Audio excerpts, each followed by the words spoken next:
What if I told you that the next few minutes could completely change how you see your life? As you have probably seen in the title, this video is dedicated to people aged between 13 and 22 years old because of the points I will address. But if you do fall out of this range, it's still worth watching. Look, I get it. Right off the bat, this seems like a I can fix your life video, but trust me, nobody can help you but yourself. I am just here to share 4 things that I truly believe can transform how you approach the next few years of your life. And if you stick around, I'll share the personal story of how getting rejected from university became the best thing that ever happened to me. There's a great Arabic proverb that says, من شب على شيء شاب عليه. It means, whoever grows up with something, grows old with it. In other words, the habits, mindset, and choices you make right now in your teens and early 20s, they're not just phases, they're the blueprint for who you become at 30, 40, and beyond. And that's exactly why your youth are your golden years. Not because you should waste them on temporary pleasures, but because this is when you have the power to set the course for everything that comes after. The question is, what course are you setting? So without further delay, let's start with the very first point, which is money. I know this is weighing heavy on a lot of your minds.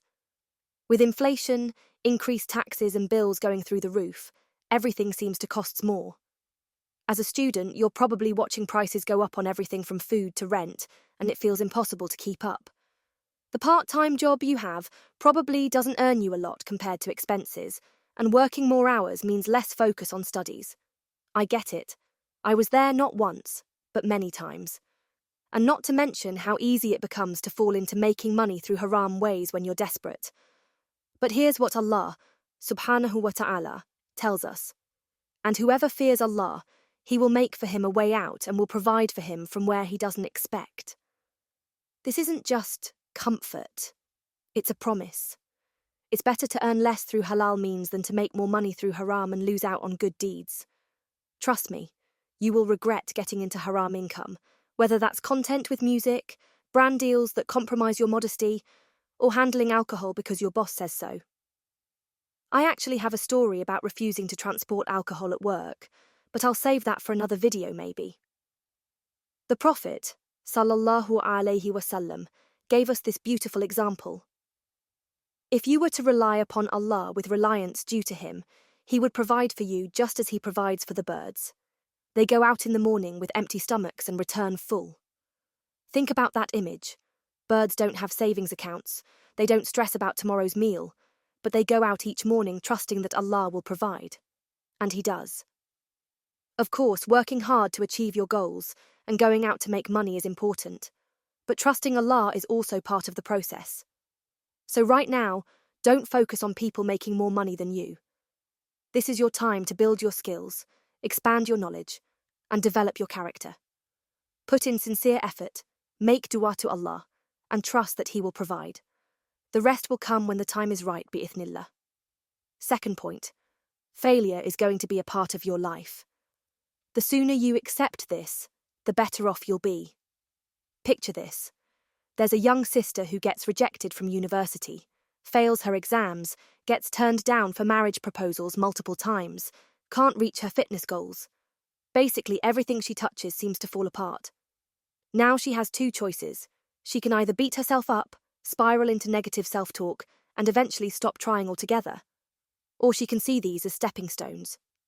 Which path do you think leads to success? Obviously the second one. But here's what happens when you don't understand that failure is normal. You put unnecessary pressure on yourself, your mental health suffers, and that stress can even cause physical problems.